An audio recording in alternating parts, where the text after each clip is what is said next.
अब तो बहुत कम दिन बचे हैं, बिहार में चुनाव करीब आ रहे हैं और जैसे जैसे चुनाव करीब आ रहा है, 6 को वोटिंग होनी है, 11 नवंबर को 2 दिन वोटिंग, 14 को तो नतीजे ही आ जाएंगे। नवंबर के महीने में तापमान सियासी बढ़ता चला जा रहा है बिहार का। बिहार में आज महागठबंधन का चेहरा फाइनल हो गया। तेजस्वी यादव को मुख्यमंत्री का दावेदार बनाए जाने की घोषणा हो गई। साथ ही मुकेश सहनी विपक्षी गठबंधन के उप मुख्यमंत्री चेहरे भी घोषित हुए हैं। सवाल यह है कि मुख्यमंत्री पद पर तेजस्वी की दावेदारी को लेकर हफ्तों की टाल मटोल और सीट बंटवारे तक का फैसला नहीं हो पाने के बाद गठबंधन का यह ऐलान क्या चुनाव का निर्णायक फैक्टर बनने जा रहा है।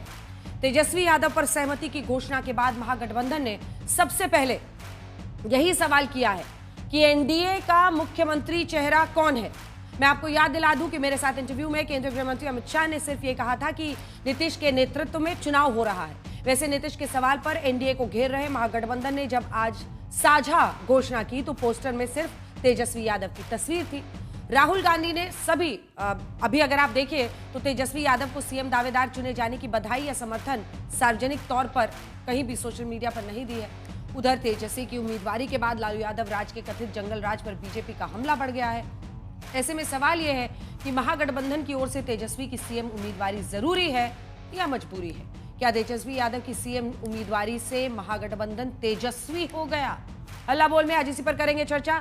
सुधांशु त्रिवेदी राष्ट्रीय प्रवक्ता और सांसद बीजेपी के हमारे साथ जुड़ने वाले हैं। अतुल लौंडे पाटिल कांग्रेस पार्टी का पक्ष रखने के लिए जुड़ेंगे। आरजेडी और जेडीयू से भी प्रवक्ता हमारे साथ जुड़ रहे हैं, लेकिन पहले ये रिपोर्ट देखिए।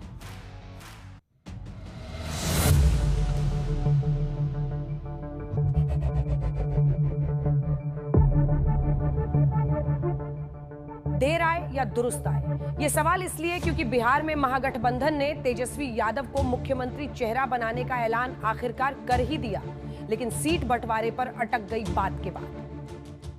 तेजस्वी यादव जी को हम लोग सपोर्ट करते हैं, जो एक नौजवान है, लंबा फ्यूचर है इनके साथ में, और मेरा अनुभव से मैं कह सकता हूं जिसका लंबा फ्यूचर होता है पब्लिक उनको साथ देती है।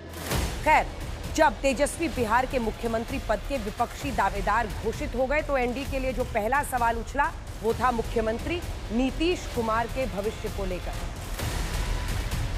जी के साथ जो है जो अन्याय हो रहा है एनडीए में, अब चुनाव के बाद जनता दल यूनाइटेड को भी ये लोग खत्म कर देंगे, दल नहीं रहेगा। अब तुम पूछना चाहते हैं अमित शाह जी से, इनकी पार्टी के अध्यक्ष जी से, क्या पता ही हमारा नेता तो हो गया तेजस्वी यादव, आपका नेता कौन है बता दीजिए। इससे काम नहीं चलेगा कि नीतीश कुमार के नेतृत्व में चुनाव लड़ा जाएगा। अगला मुख्यमंत्री का उम्मीदवार आपका कौन है ये उनको बताना पड़ेगा, ये हमारी मांग है। तेजस्वी को महागठबंधन अपना मुख्यमंत्री चेहरा बना रही है तो मुकेश सहनी को उप मुख्यमंत्री का। बेसब्री से 3.5 साल से मैं इंतजार कर रहा था, वो घड़ी आ चुकी है। सिर्फ वीआईपी पार्टी नहीं, मुकेश सहनी नहीं, लाखों कार्यकर्ता वीआईपी का आज मजबूती से इस समय का इंतजार कर रहे थे कि भाजपा ने जिस तरीके से हमारे पार्टी को तोड़ा, हमारे विधायक को खरीदा और एक गलती पिछड़ा मल्लाह का बेटा को रोड पे ला दिया। हाथ में गंगा जल लेके संकल्प पूरे बिहार में हमने किया था कि भाजपा को जब तक हम तोड़ेंगे नहीं तब तक छोड़ेंगे नहीं। तो समय आ चुका है और मजबूती से महागठबंधन के साथ रहकर बिहार में हम अपनी सरकार बनाएंगे और भाजपा को बिहार से बाहर करेंगे। महागठबंधन सरकार बनने पर एक से अधिक उप मुख्यमंत्री होंगे, मगर सहनी के अलावा दूसरा कौन होगा इसका ऐलान नहीं हुआ। लेकिन अब महागठबंधन जीत का दम जरूर भर रहा है। बिहार बिल्कुल तैयार है और ये जो नारा बिहार से उठा है, बदलो सरकार बदलो बिहार, बिहार इसको साकार करेगा और हमारे पूरे 7 पार्टी का ये जो महागठबंधन है पूरी एकता के साथ हम लोग इसको साकार करेंगे। इस बार महागठबंधन की ये साझा घोषणा काफी उतार चढ़ाव के बाद आई है। बुधवार को वरिष्ठ कांग्रेस नेता अशोक गहलोत आरजेडी के अध्यक्ष लालू प्रसाद यादव से मिलने गए थे। इसी के बाद बात है सीट बंटवारे की बातचीत में कांग्रेस के लिए ज्यादा सीटें मांगने वाले बिहार कांग्रेस प्रभारी कृष्णा अल्लावुरु साझा प्रेस कॉन्फ्रेंस में किनारे की सीट पर बैठे दिखे। प्रेस कॉन्फ्रेंस के पोस्टर में सिर्फ तेजस्वी की तस्वीर थी, राहुल गांधी की नहीं। और ये बात बीजेपी को ये कहने का मौका दे गई है कि महागठबंधन में अभी भी सब कुछ ठीक नहीं। बहुत मशक्कत करनी पड़ी महागठबंधन को, आज भी प्रेस कॉन्फ्रेंस को 1 घंटा लेट करना पड़ा। दिल बहलाने को गालिब ख्याल अच्छा है, लेकिन उनके प्रेस कॉन्फ्रेंस राहुल गांधी की तस्वीर गायब थी। बहरहाल महागठबंधन ने अपने चेहरे घोषित कर दिए हैं, तो अब एनडीए के सामने जोरदार चुनाव प्रचार की चुनौती है। प्रधानमंत्री नरेंद्र मोदी शुक्रवार को नीतीश कुमार के साथ समस्तीपुर से अपना कैंपेन शुरू कर रहे हैं। इस बीच बीजेपी अध्यक्ष जेपी नड्डा ने अपनी बिहार की जनसभा में आरजेडी पर जोरदार प्रहार किया। प्रधानमंत्री जी का चुनावी अभियान का शुरुआत समस्तीपुर के धरती, मिथिला के धरती से हो रहा है। हम सब लोग स्वागत करते हैं। हम लोगों के नेता नीतीश कुमार जी भी इस कार्यक्रम में रहेंगे, उस गांव में रहेंगे। मुझे लगता है कि जनता मन बना चुकी है और जिस तरह हम लोग घूम रहे हैं, रुझान है, एक तरफा चुनाव है और बड़े मार्जिन से एनडीए जब 14 नवंबर को रिजल्ट आएगा, ये लैंडस्लाइड विक्ट्री की तरफ जाएगा। आर का मतलब रंगदारी, जे का मतलब जंगल राज और द का मतलब दादागिरी। जो लोग माँ बहनों की इज्जत नहीं कर सकते हो, वो सुरक्षा देंगे। बीजेपी का ये हमला बता रहा है कि तेजस्वी पर महागठबंधन के दांव को ही एनडीए अपने हमले का असली अभियान बनाने जा रहा है। ये जो अभी नया नेता ब्यूरो रिपोर्ट आज तक। किया गया, उनकी पार्टी। तो चुनावी घमासान और तापमान कहां पर पहुंच गया, आप देख ही रहे हैं। सुधांशु त्रिवेदी हमारे साथ, सांसद और राष्ट्रीय प्रवक्ता बीजेपी के जुड़ गए हैं। हमारे साथ अतुल लौंडे पाटिल जी, प्रवक्ता कांग्रेस पार्टी के जुड़ गए हैं। सुबोध मेहता जी, प्रवक्ता आरजेडी के जुड़ गए हैं और कुछ ही देर में अभिषेक झा, जेडीयू के प्रवक्ता भी हमारे साथ जुड़ेंगे। सुधांशु त्रिवेदी जी, अब देखिए, इन्होंने तो, अब हम ये कह सकते हैं कि महागठबंधन तेजस्वी हो गया। उन्होंने तेजस्वी यादव का नाम रख दिया सीएम कैंडिडेट। अभी से एकदम अतुल लौंडे पाटिल जी बेसब्र हो रहे हैं अपनी बात बोलने के लिए कि अब तुम बताओ तुम्हारा कौन। लेकिन उन्होंने मुकेश सहनी को भी डेप्यूटी सीएम बना दिया। अब देखिए, आपको शक के दायरे में क्यों विपक्ष रखता है? ये 3-4 जगहों पर जहां पर आपने नेतृत्व की बात की, दिखा दीजिए एक बार नाम, क्योंकि जहां जहां आपने नेतृत्व की बात की, असम की बात थी, सिटिंग सीएम सर्बानंद सोनोवाल थे, उनके नेतृत्व में हिमंता बिस्वा शर्मा मुख्यमंत्री बने। ऐसे ही अगला राज्य जो हम दिखाना चाहते हैं, महाराष्ट्र में तो हुआ ही, मध्य प्रदेश में हुआ, शिवराज सिंह चौहान सीएम थे, अब वो केंद्रीय मंत्री हैं, उधर मोहन यादव बने। और फिर महाराष्ट्र का, जहां पर देवेंद्र फडणवीस बने, एकनाथ शिंदे सीएम थे। अब यही सब कह रहे हैं कि ऐसा ही यहां बिहार में भी होने वाला है। देखिए अंजना जी, बिहार में क्या होने वाला है उससे पहले देखिए क्या हुआ है।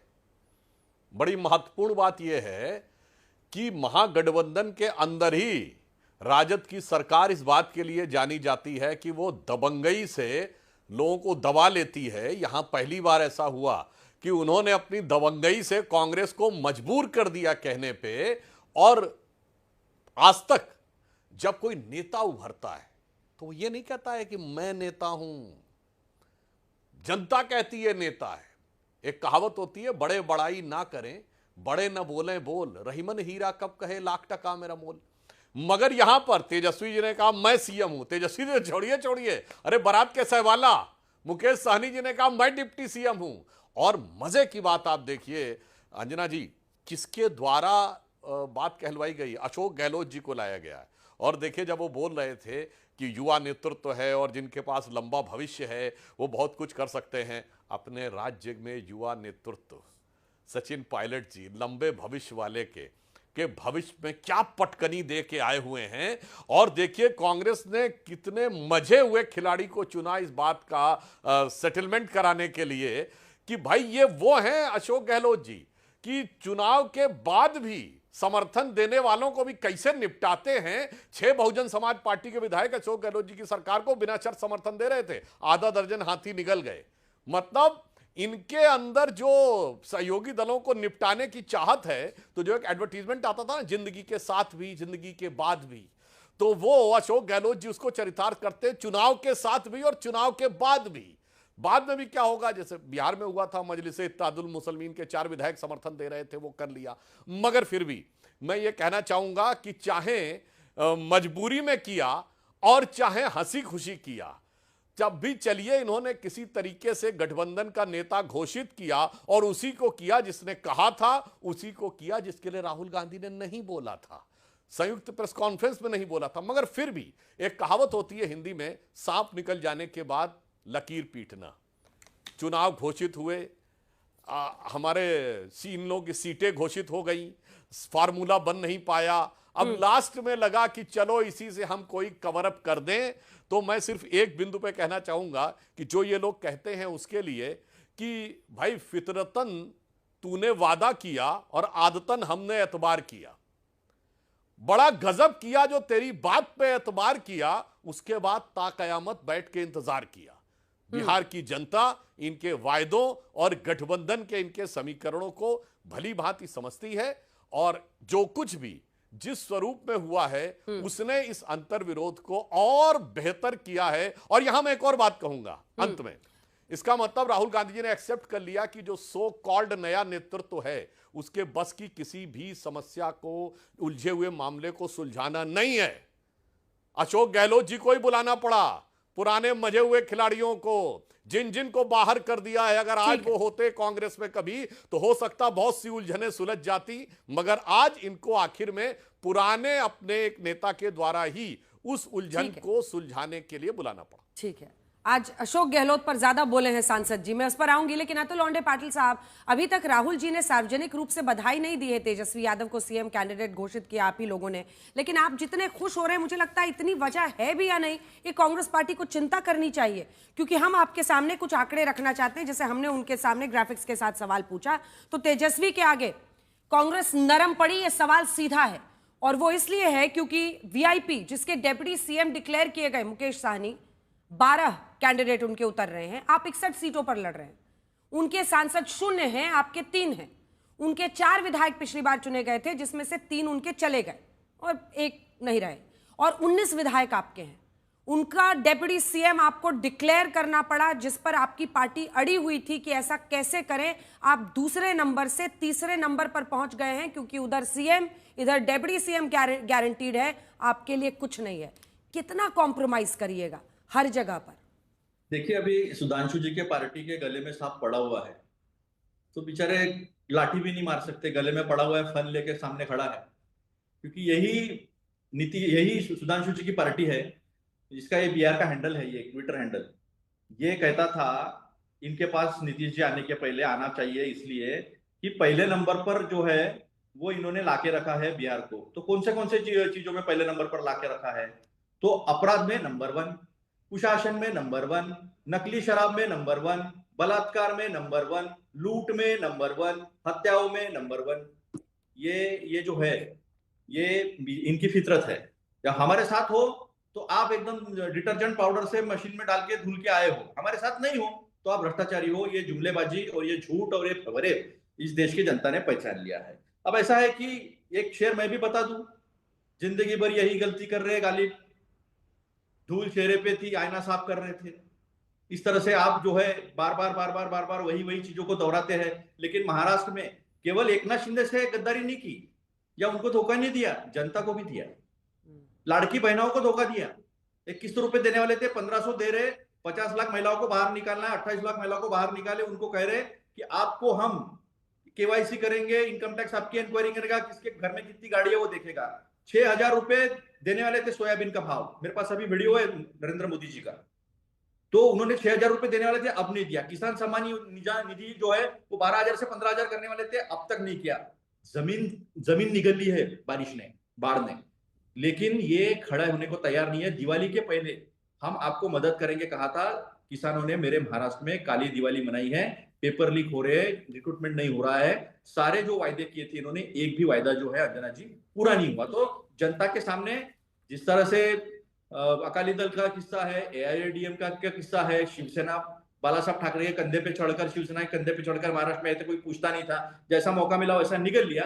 और धीरे धीरे 20 साल में मौका मिलते बराबर नीतीश जी को भी निगलने का काम जो कर दिया। 143 पे थे, 102 पे लाया। तो कौन किसके ऊपर दबाव डाल रहा है, ये अगर अपने गिरेबान में झांक कर देखेंगे सुधांशु जी, तो आपके पार्टी का आपको दिखाई देगा। लेकिन मजे की बात क्या है अंजना जी, मैं आपको बता, मजा ये आ रहा है कि छपरा जिले के वजीरगंज कांग्रेस को क्या मजा आ रहा है वो तो बताया नहीं आपने। पूरा कहा आपने, जो कहा ठीक है उसका वो जवाब देंगे। कांग्रेस को क्या मजा आ रहा है बताइए ना। ये जो 10 सीटों पर महागठबंधन में फ्रेंडली फाइट हो रही है, आपको पता है 5 सीटों पर आरजेडी से कांग्रेस की फ्रेंडली फाइट है, 9 सीटों पर कांग्रेस के खिलाफ उम्मीदवार है। आप क्या मतलब क्या समझौता कर रहे हैं, उस पर भी तो कुछ बोलिए। नहीं सुनो ना, वो हमने पीछे हटाया क्या? हमारा स्ट्रेटेजिक इशू है, वो हम स्ट्रेटेजिकली उस बात को प्लान कर रहे हैं, वो आपको बाद में 14 नवंबर को पता चलेगा। लेकिन मुझे एक बात कहनी है, वजीरगंज में इनके विधायक है वीरेंद्र सिंह, भगा दिया, दौड़ा के भगाया। इनके डिप्टी सीएम है विजय सिन्हा, लखीसराय में प्रचार के दौरान लोगों ने राहुल गांधी जिंदाबाद, तेजस्वी यादव जिंदाबाद करके भगा दिया, गाली गलौज किया। ठीक नहीं लगता गाली गलौज बताना। अब देखो आरके सिंह, पूर्व सांसद है, मंत्री थे शायद, उन्होंने कहा सम्राट चौधरी और अनंत सिंह ये हत्यारे, झूठ बोलने वाले, डुप्लीकेट डिग्री वाले, इनको वोट देना यानी चुल्लू भर पानी में डूब के मरना। ये आरके सिंह जी कह रहे हैं। तो आप समझ लीजिए, अभी खबर है मेरे पास, जब आप बता रहे थे, अपना विश्लेषण कर रहे थे, तब मुजफ्फरपुर का जेडीयू का प्रत्याशी जो है उसको दौड़ा के मारा। मैं वो वीडियो सुना नहीं सकता, चाहिए होगा तो मैं भेज देता हूँ, उसमें भी गाली गलौज है। तो ये सब जो है ये दिख रहा है। और अपमान देखो, बौखलाहट कैसे है बीजेपी की। केतकी सिंह जो है वो वहां मैथिली ठाकुर जी का प्रचार करने गई थी। ये मैथिली ठाकुर वही है जो अपने गांव में 5 लाख रुपए नहीं मिला इसलिए गाना गाने नहीं आई थी, भजन गाने नहीं आई थी, वहां उनसे प्रत्याशी बनाया है। तो वो केतकी सिंह ने कहा कि मिथिला पार्क मिथिला का सम्मान नहीं है, मिथिला का सम्मान मैथिली ठाकुर है जो दिल्ली में रहती है, जो 5 लाख रुपए दिए बिना वहां गाने के लिए नहीं आने वाली थी, भजन सुनाने के लिए नहीं आने वाली थी अपने पुश्तैनी गांव में। लेकिन वो वहां का जो पाग है मैथिली पाग, सुधांशु जी उसके बाद मैं बाकी दोनों पर जाऊं। मैथिली टोपी जो है वो मैथिली टोपी वहां का सम्मान नहीं है। सर कांग्रेस पार्टी पे छोड़कर आपने सब पे बोल दिया, पूरा बायोडेटा सारे उम्मीदवारों का दे दिया, अपनी स्थिति पर नहीं बोल रहे, फिर इतना दिन घसीटा क्यों? एक सेकंड सुधांशु जी, अतुल जी, इतना दिन घसीटा क्यों? अगर ये अनाउंस ही करना था पहले कर लेते, सीट शेयरिंग कर लेते, ऐसी स्थिति नहीं आती ना। क्या मुकेश सहनी पर ही बात अड़ी हुई थी? कुछ अंदर की बात ही बता दीजिए। नहीं, किसी पे कोई बात नहीं अड़ी थी। जब सही वक्त था, सही वक्त पे सही चीज हुआ। छठी मैया की पूजा है, दिवाली का समय है और सही वक्त पे सही चीज हुई है। अभी चुनाव प्रचार की शुरुआत हुई है, वो जवाब तो वो दे, इनका हो नहीं रहा है जवाब तो वो दे। Eknath Shinde is equal to Nitish Kumar, वैसा होने वाला नहीं, इनकी सत्ता ही नहीं आने वाली है, तो सवाल ही नहीं आता। लेकिन क्या होने वाला, अब मैं बता रहा हूं। देखिए,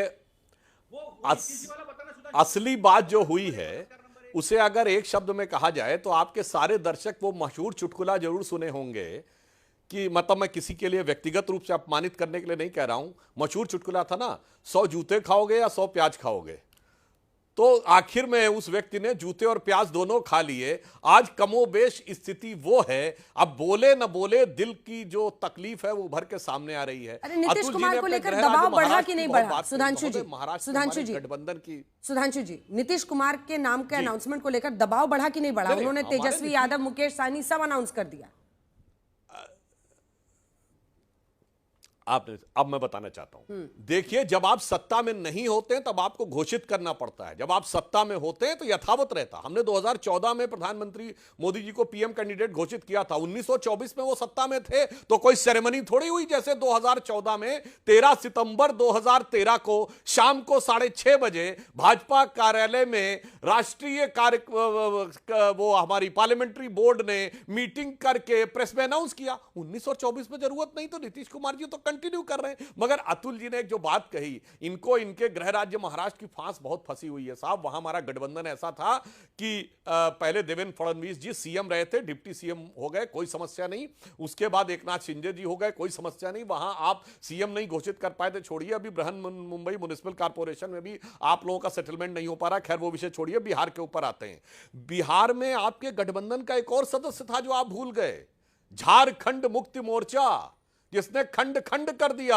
वहां के मंत्री ने कल क्या बोला कि जो धूर्तता हमारे साथ महागठबंधन ने की है, ये झारखंड के मंत्री ने बोला है कि धूर्तता हमारे साथ महागठबंधन ने की है, इससे दुखी होकर अपने 6 कैंडिडेट उतार रहे हैं। अच्छा ये बताइए साहब, आप कहते हैं कि केंद्र सरकार की पुलिस आके पकड़ लेती है। ये सहरसा में जो आपका उम्मीदवार है, ये तो 20 साल पुराने डकैती के केस में झारखंड की पुलिस पकड़ लेके गई और झारखंड की सरकार में आप शामिल हैं।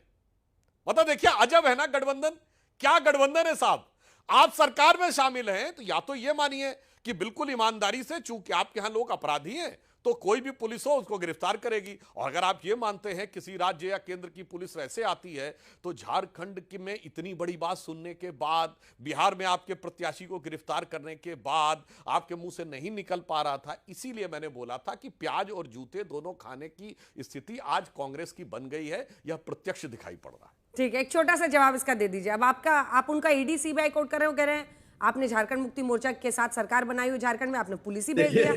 पुलिस ही भेज दिया वहां पर। देखिए अंजना जी को पता है मैं क्या जवाब देने वाला हूँ।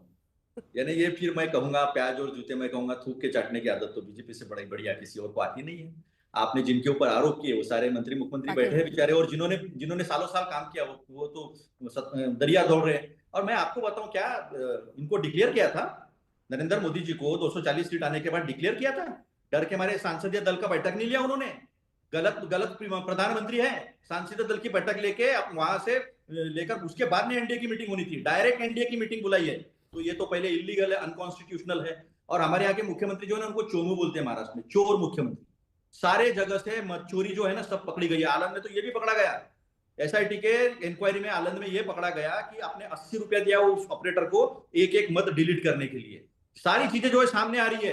तो ये जो कॉन्फिडेंस है ना कि कुछ भी हुआ तो भी हम जीत रहे, हम बलात्कार हो रहे तो भी हम जीत रहे, मर्डर हो रहे रोज तो भी हम जीत रहे, नौकरी नहीं है, पलायन है फिर भी जीत रहे, 12,000 ट्रेनें। ठीक है, उन्होंने चूंकि पीएम पे बोला जल्दी से 12,000 ट्रेनें कहाँ गई अंजना जी? अरे पर जो महाराष्ट्र से एक सेकंड अतुल जी, झारखंड मुक्ति मोर्चा की जो सरकार वहां झारखंड में चल रही है वहां पर चोरी नहीं हुई है। जहां जहां पर सुक्खू साहब सीएम बने वहां पर चोरी नहीं हुई है वोट की। जहां जहां पर बीजेपी का सीएम बनता है वहां पर चोरी होती है। ये तो खिसियानी बिल्ली खंबा नोचे वाला मामला है। आप डिफेंड ना करें इनको। नहीं बिल्कुल, मैं चुनाव को मैं डिफेंड करूंगी। चुनाव आयोग से जब कर्नाटका में सीएम बनेगा आपका तब भी डिफेंड करूंगी और तब भी ये बात होगी। ये जो है ना बाद में खट्टे अंगूर खट्टे थे मत कीजिए। नहीं, आपके सीएम बने सिद्धारमैया तो क्या वो गलत है?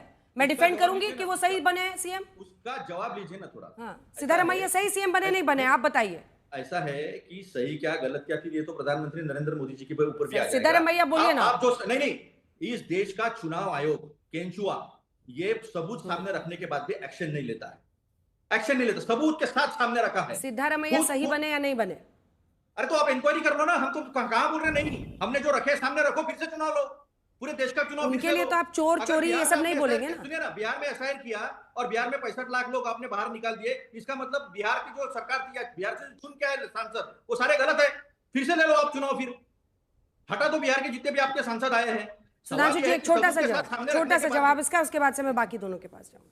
सबूत के साथ छोटा रखने के बाद भी बस एक लाइन में सुनिए पाटिल साहब, आपके राज्य में मालेगांव विधानसभा है ना, वहां पे कितना प्रतिशत वोट बढ़ा? आप कह रहे हैं 7% वोट बढ़ा, वहां पर तो कितने, अरे सर 40% वोट बढ़ा और वहां आप जबरदस्त तरीके से जीते। अब इंक्वायरी करो वो क्यों नहीं दिखाते हैं? और जो कर्नाटक में इस समय देखिए, बिहार का विषय फिर भी एक लाइन में बोल रहा हूं। अरे सुनिए सर, अपने टाइम पे बोलिए। अगर कर्नाटक को ही करना था तो कर्नाटक में आपकी सरकार है, सीएम प्रेस कॉन्फ्रेंस नहीं करता, डिप्टी सीएम नहीं करता, प्रदेश अध्यक्ष नहीं करता, राष्ट्रीय अध्यक्ष कर्नाटक से वो नहीं करता, और कर्नाटक की प्रेस कॉन्फ्रेंस कर्नाटक में नहीं होती, दिल्ली में होती। मतलब Rahul Gandhi launching failed mission को बार बार करना है और अपनी कर्नाटक की लीडरशिप को दिखाना है कि तेरे से ज्यादा हमारे नेता को पता। खैर वो बात को छोड़िए, मैं सिर्फ ये कहना चाहता हूं कि आज जो आप लोग क्षेत्रीय दलों को आज दोनों बोलने नहीं दे रहे हैं। ईमानदारी की बात है, मुझे सबूत रखना है। ठीक है, आ रही। देखिए अरे छोड़िए, आप सुनिए, अपने सहयोगी दलों को मौका दीजिए, बिहार वाले दलों को बिहार वाले दलों को थोड़ा मौका दे दीजिए, इस पर वापस लौटेंगे। आप दोनों फिर से आइएगा, एक बार दिखाइए, जल्दी से दिखाइए। अब बिहार में आप तीसरे नंबर की पार्टी हो गए, दूसरे नंबर वालों को मौका दीजिए।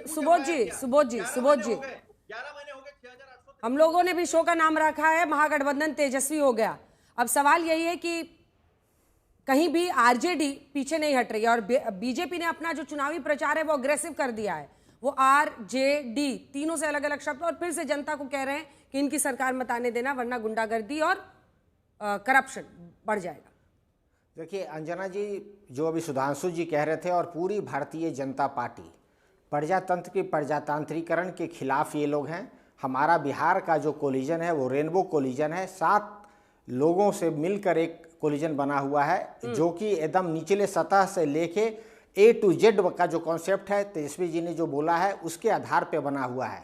जहां तक बात रही मुख्यमंत्री कैंडिडेट की, देखिए लगातार तेजस्वी प्रसाद यादव को बिहार की जनमानस ने मुख्यमंत्री बनाने के लिए 2020 में वोट किया था, लेकिन ब्यूरोक्रेटिक हर्डल के माध्यम से इनको रोका गया कुछ हजार वोट से। तो ये तो ऑटोमेटिकली जनता के कैंडिडेट हैं। अब जो लड़ाई है वहाँ पे जनता और सरकार के बीच में है, ट्रस्ट डेफिसिट है नीतीश कुमार जी के सरकार को। और ये जो बात कर रहे थे कि हमारे गठबंधन ने जो है मीटिंग कर लिया, हमें ये बताइए आज तक कभी आपने एनडीए के गठबंधन के साथियों को प्रेस कॉन्फ्रेंस करते हुए देखा है, कोई मीटिंग करते हुए देखा है? हमारे यहाँ डेमोक्रेटिक प्रोसेस है, डिबेट है, डिस्कशन है, आर्गूमेंट है, डाइसेंट है और फिर एसिमिलेशन है। इस प्रोसेस को हम लोग फॉलो करते हुए आज जो हमने किया है वो ऐतिहासिक है। वो ऐतिहासिक इसलिए भी है क्योंकि जिस नीतीश कुमार के नेतृत्व में चुनाव लड़ा 20 साल भारतीय जनता पार्टी ने, इस बार जो है उनको मुख्यमंत्री कैंडिडेट बनाने के लिए वो मुंह नहीं खोल रहे हैं। शिंदे के साथ इन्होंने यही किया। कश्मीर से लेकर कन्याकुमारी तक पार्टियों के कंधे पे बैठकर आगे बढ़ता है बीजेपी और वो बाद में गला दबा देता है, चाहे मुफ्ती मैडम हो कश्मीर में, बादल साहब हो पंजाब में, शिंदे साहब हो महाराष्ट्र में, जयललिता हो तमिलनाडु में। अब बारी आई है नवीन पटनायक हो, अब बारी आ गई है नीतीश कुमार को। तो नीतीश कुमार को इन लोगों ने जिस ढंग से जो है बेइज्जत करने का काम किया है कि उनके नेतृत्व में चुनाव लड़ेंगे पर मुख्यमंत्री वो रहेंगे कि नहीं रहेंगे, इसका कोई व्याख्यान नहीं देते हैं, कोई मीटिंग नहीं होती है। आप लोगों को ये बात चिंता में डाल रही है कि नहीं डाल रही है झा जी? नीतीश कुमार के नेतृत्व में और नीतीश कुमार सीएम बनेंगे, इन दोनों में बहुत फर्क होता है। अच्छा, ये फर्क जो है वो जनता मिटा देगी। जिस तरह बिहार के लोगों ने आज तक नीतीश कुमार जी के चेहरे पर मुहर लगाई है अंजना जी, चाहे गठबंधन का स्वरूप जो भी रहा हो इस बिहार के अंदर, नीतीश जी के चेहरे पर लोग भरोसा करते रहे हैं, वो कायम रहेगा, इसमें कोई शक शुबा नहीं है। खैर, आज तेजस्वी यादव जी के लिए बहुत ऐतिहासिक दिन है। तेजस्वी यादव जी कांग्रेस पार्टी पर दबाव बनाने में कामयाब हुए कि हमको नेता बनाओ, हमको नेता बनाओ। खुद बोलना पड़ा कई बार। समझना है कि कांग्रेस पार्टी और महागठबंधन की जो अन्य पार्टियां हैं, सब में एक बात का द्वंद्व चल रहा होता है। दो लाइन इसको बहुत अच्छे से एक्सप्लेन कर सकती है।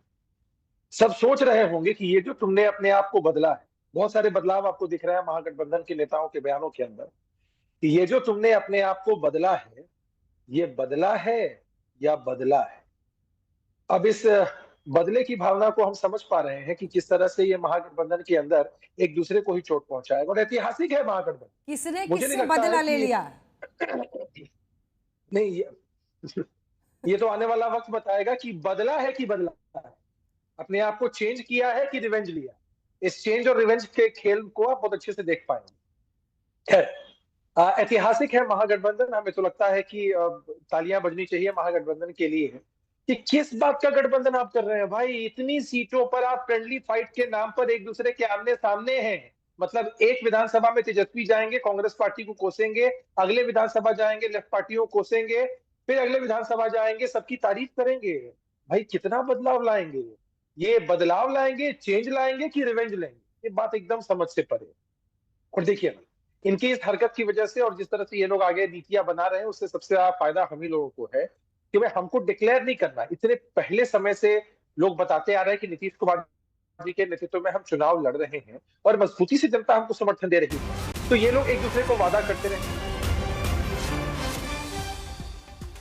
बिहार के बीजेपी कार्यकर्ताओं से प्रधानमंत्री का संवाद इस वक्त चल रहा है। एक सेकंड आपको रोका है, वापस लौट रहे हैं। 100 साल बिहार का जंगल राज नहीं भूलेंगे बिहार के लोग, ये प्रधानमंत्री नरेंद्र मोदी ने कहा है। युवाओं के सपने पूरा करने के लिए एनडीए संकल्पबद्ध है। स्थिरता होती है तो विकास तेज होता है, ये प्रधानमंत्री नरेंद्र मोदी ने कहा है। स्थिरता एनडीए सरकार की ताकत है।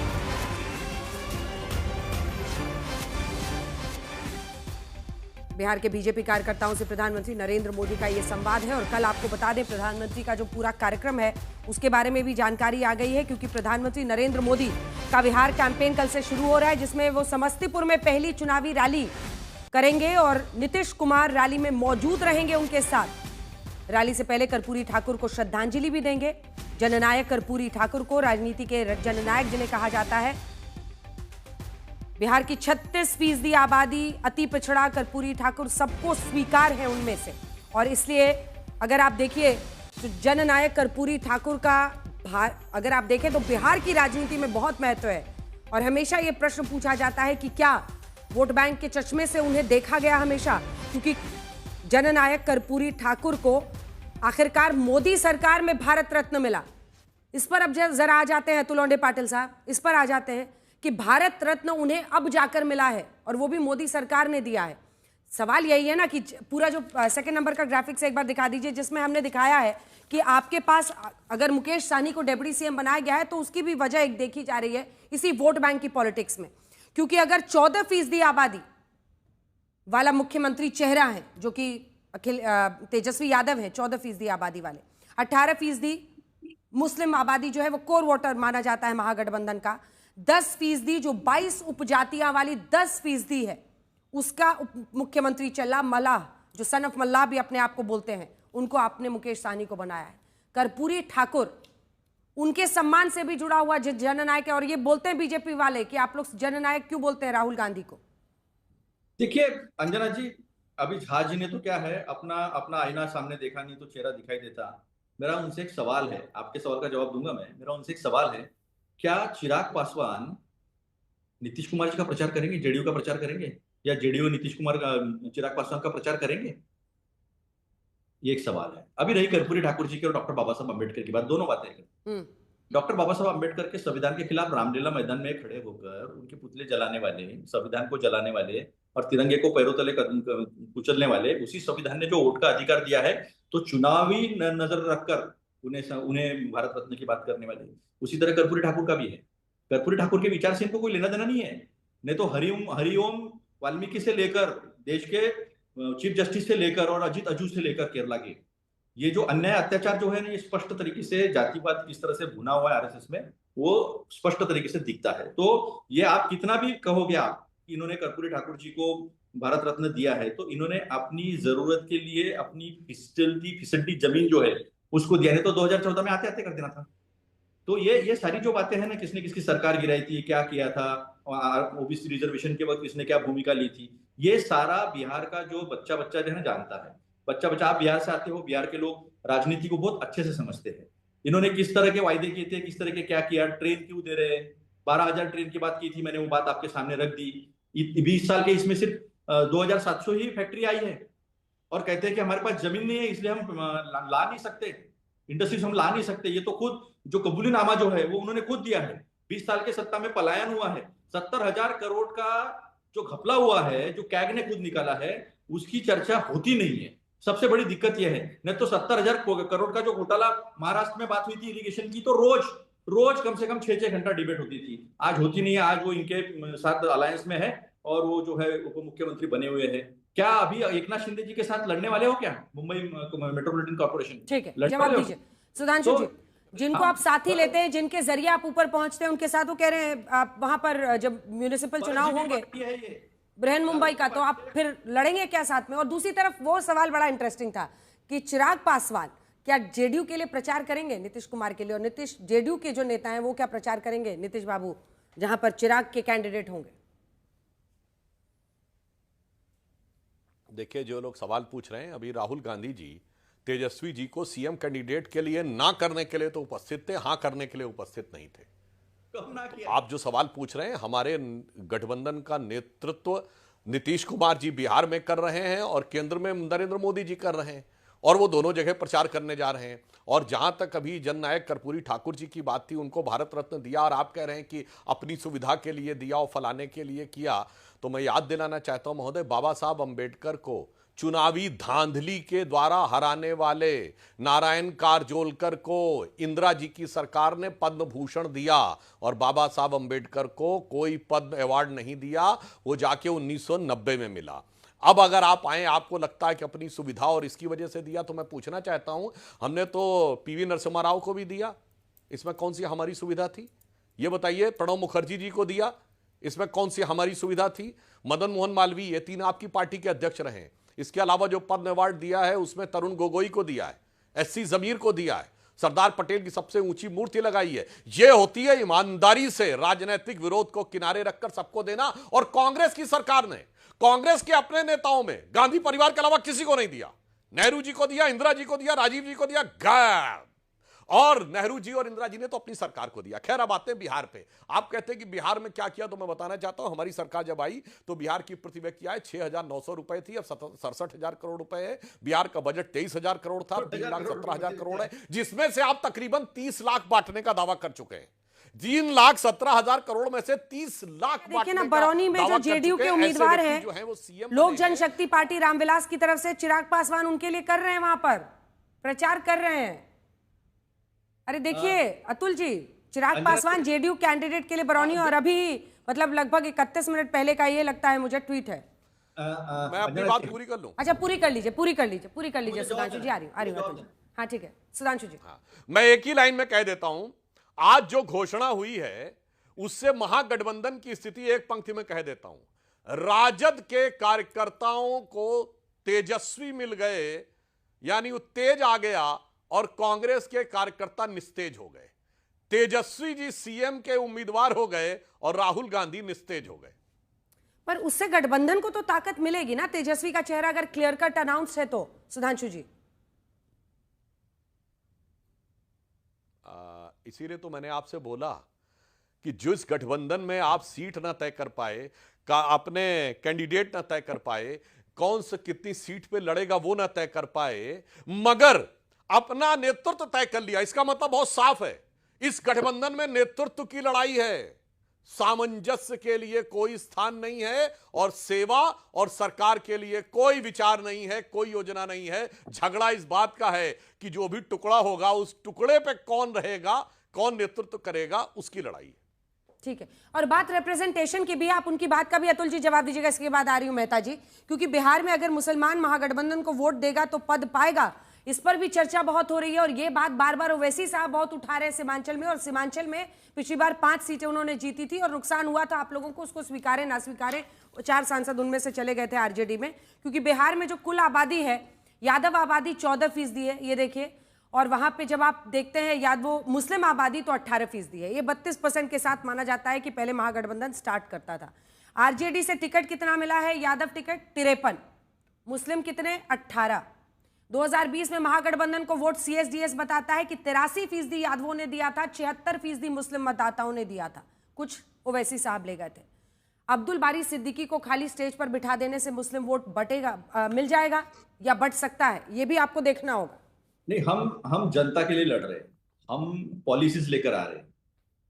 ये जो है ना, आजीविका दीदी के लिए पॉलिसी ला रहे हैं, युवाओं के लिए पलायन रोकने के लिए पॉलिसी ला रहे हैं, इंडस्ट्रीज की बात कर रहे हैं, हम लोग एग्रो बेस्ड इंडस्ट्रीज की बात कर रहे हैं, एग्रो प्रोसेसिंग इंडस्ट्रीज की बात कर रहे हैं, चीनी मिल की बात कर रहे हैं। ये मोतिहारी के चीनी मिल की चीनी पिनाले वाले थे, 10 साल से चाय बन पा रही, क्योंकि चीनी नहीं है मोतिहारी की, प्रधानमंत्री ने कहा था देश का। लेकिन मैं एक बात जरूर कहूंगा कि जेडीयू फरार, आपने कहा ना निस्तेज तेज जेडीयू फरार, इस तरह का भी आपके साथ हो सकता है सुधांशु जी, तो इतना ये मत कीजिए। और डॉक्टर बाबा साहब अम्बेडकर की एक बार माफी मांग लीजिए, जिस तरह का अपमान उनका आपने किया है, तो एक डॉक्टर बाबा साहब अम्बेडकर जी की माफी मांग लीजिए। आप इस देश के संविधान को ठुकराने के लिए माफी मांग लीजिए, इस देश का तिरंगा ठुकराने के लिए माफी मांग लीजिए, लिखित में सारे सबूत सामने खड़े। और आप देते भी किसको? आपके संगठन में ऐसा कोई है नहीं जिसने देश के लिए त्याग किया हो, समर्पण किया हो, बलिदान दिया हो, दे ही नहीं सकते आप। तो इसलिए आपको हमारे ही नेताओं को देना पड़ेगा, हमारे ही नेताओं की मूर्तियां बनानी पड़ेगी और उनको ही सम्मानित करना पड़ेगा, क्योंकि उनका त्याग है, बलिदान है। और फिर से एक बार कह दूं मैं, राजेंद्र प्रसाद जी ने बिना कैबिनेट के कोई भी ऑर्डर नहीं लेते हुए अपने डिस्क्रिशनरी पावर में जब वर्ल्ड टूर करके आए थे, तब राजेंद्र प्रसाद जी ने खुद जो है वो भारत रत्न दिया था। ये सारी चीजें सामने खड़ी है एकदम। तो झूठ का प्रचार हो जाता है ज्यादा, लेकिन सच जो है वो कभी छुपता नहीं, सामने आ जाता। अब रही बात अंजना जी, ये इस तरह का जो लेखा जोखा रखते हैं जात पात का, उसी के खिलाफ तो लड़ाई है। हक देना है सबको। और एक भारतीय कहा था ना डॉक्टर बाबा साहब ने कि मैं प्रथमता और अंतिमता भारतीय हूं, ये उसकी बात है। ये करेंगे, बुर्का करेंगे, ये क्या था इन्होंने आज के बहस में तो सबसे पहले बुर्का वर्ड आप ही बोल रहे हैं आज। नहीं, मैं नहीं, ये इनकी चाल है, ये इसी पे प्रचार करेंगे। हम लोग प्रचार कर रहे हैं पॉलिसीज पर, हम लोग प्रचार कर रहे हैं क्या बिहार दलों को दिखा दीजिए। सुधांशु जी थोड़ा सा इंतजार कीजिए। और अंजना जी एक बात आप ये भी समझ लीजिए कि घुसपैठिए का प्रचार किसने किया, बुर्का प्रचार किसने कहा? क्योंकि ये इंपोर्ट करते हैं, अमित शाह जी आ जाते हैं, योगी जी आ जाते हैं और जिस तरह का प्रचार करते हैं। अब ये एसआईआर में तो कुछ भी नहीं निकला, तो इसका मतलब द्वेष के आधार पर जो राजनीति खड़ी कर दी गई है वो एक्सपोज भी हो गई और लोगों को समझ में भी आ गई। ये आज के तारीख की सच्चाई है इस देश की। ठीक, जल्दी से अभिषेक झा जी का इस पर रिएक्शन ले लेते हैं, उसके बाद मेहता जी का रिएक्शन लेंगे। अभिषेक जी, वो कह रहे हैं कि सारे नेता आते हैं बीजेपी का घुसपैठियों के बारे में बोलते हैं, आपके नेता तो चुप रहते हैं इस पे। हम इसको राजनीति का मुद्दा नहीं मानते हैं, देशव्यापी समस्या है और वर्षों से चली आ रही समस्या है। सरकारें कई बार बदली हैं और हमें लगता है कि सबकी कलेक्टिव रिस्पॉन्सिबिलिटी है। कांग्रेस पार्टी की एक नीति रही है कि मीठा मीठा गप गप और कड़वा कड़वा छू छू। तो ये नीति इनको मुबारक है। हालांकि अब बिहार के परिप्रेक्ष्य में अगर देखा जाए तो बुनियादी मुद्दा विकास है, जिस पर जनता हमको चुनती रही है। गजब के महागठबंधन को गजब की बधाई है कि ये लोग महागठबंधन नहीं बल्कि एक बड़े ठगबंधन के रूप में उभरे हैं कि एक दूसरे की तारीफ भी करेंगे और एक दूसरे की शिकायत भी करेंगे। हमें लगता है चुनाव के बाद एक शेर है, एक लाइन है जो इन पर बहुत सूट करेगी कि तेरे वादों पर कहां तक मेरा दिल फरेब खाए, तेरे वादे पर कहां तक मेरा दिल फरेब खाए, कोई ऐसा कर बहाना कि मेरी आस टूट जाए। तो इनकी आस बहुत जल्दी टूटने वाली है।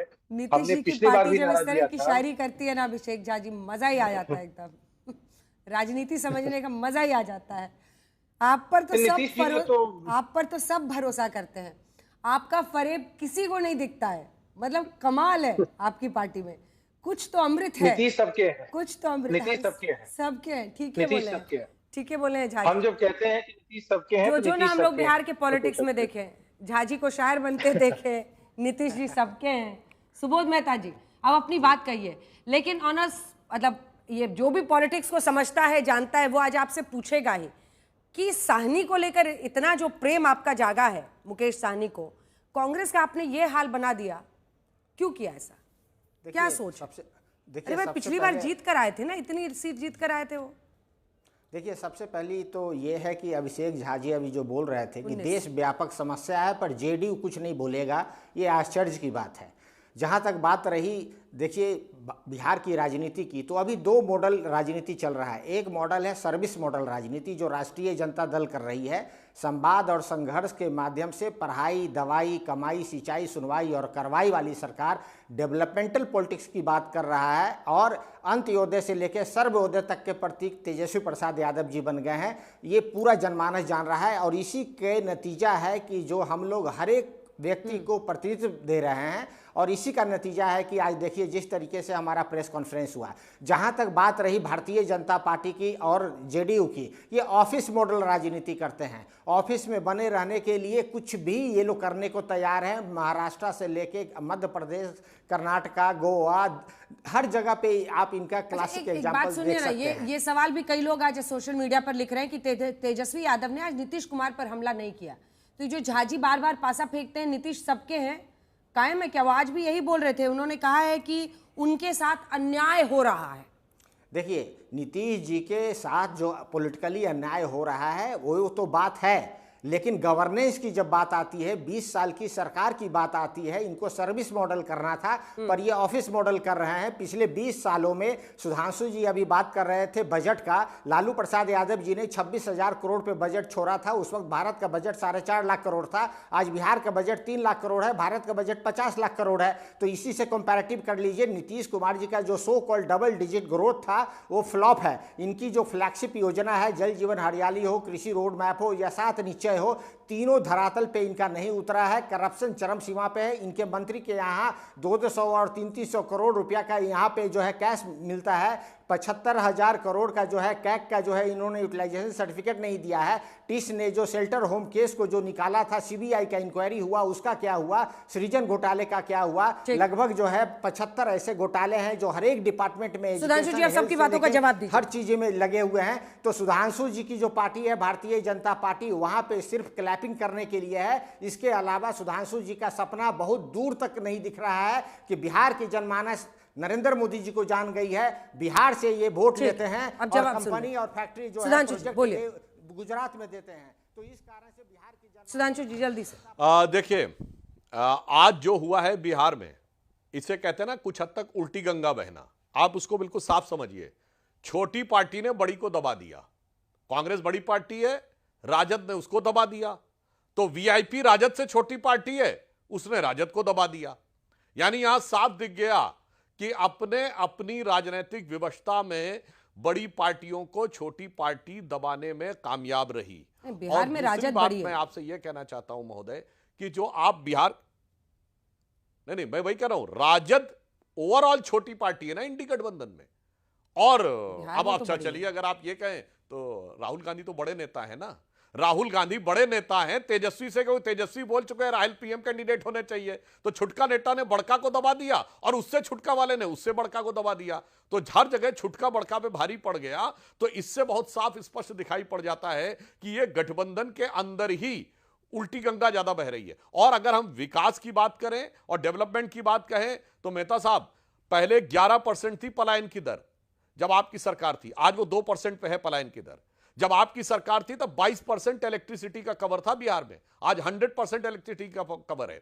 आपके जमाने में 3 से 6 घंटा औसतन बिजली आती थी। लोगों को वो दिन याद होंगे जब 10 रुपए देने पड़ते थे मोबाइल को चार्ज कराने के लिए। जिन दुकानदारों के यहाँ इन्वर्टर होता वो होता था जनरेटर, तो 10 रुपए लेते थे नोकिया का मोबाइल चार्ज कराने में, जो 2 दिन तक चलता था उस जमाने में चार्ज। वहां से आज का जमाना आया। इसलिए मैं कह रहा हूं ये अमृत काल का चुनाव है और अमृत काल के चुनाव में अब विष का दोबारा कोई स्थान नहीं। और एक लाइन में मैं कह दूं, घुसपैठियों की जब बात आती है, अभी अतुल पाटिल जी ने बोला, तो अंजना जी मुझे याद आता है कि घुसपैठियों को लेकर तो अब इनके नेता जो बयान देते हैं और जिस प्रकार के बयान देते हैं, तो हमें लगता प्राचीन काल में जो हिंदू राजा होते थे जब वो आते थे तो एक उद्घोष होता था, कहा जाता था गो ब्राह्मण पालक, धर्म ध्वजा संरक्षक।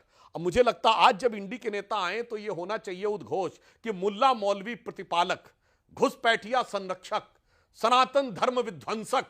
इंडी गठबंधन के फला फला साहेबजादे जलवा अफरोज हो रहे हैं तो ज्यादा अच्छा रहेगा, क्योंकि घुसपैठियों को लेकर आपके दिल में क्या है ये पूरे देश को पता है कि उनके साथ ऐसा दिली और जज्बाती रिश्ता है। आज तक देश का सर्वश्रेष्ठ न्यूज चैनल